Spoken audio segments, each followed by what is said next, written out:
नमस्ते. आमच्या इकडे ओसा कसा भरतात ते तुम्हाला सांगते.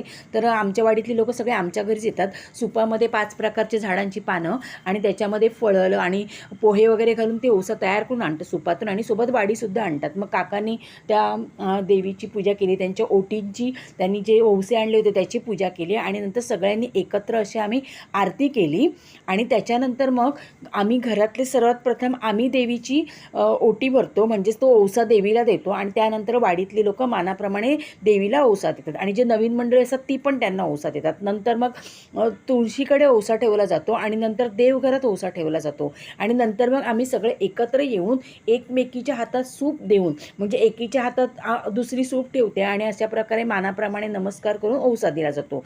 नंतर बाहेरच्या मंडळींना सुद्धा असाच ओवसा दिला जातो. तर माझा हा व्हिडिओ राहिला होता कारण तिथे तो डाउनलोड होत नव्हता, म्हणून मी तो आज टाकला आहे.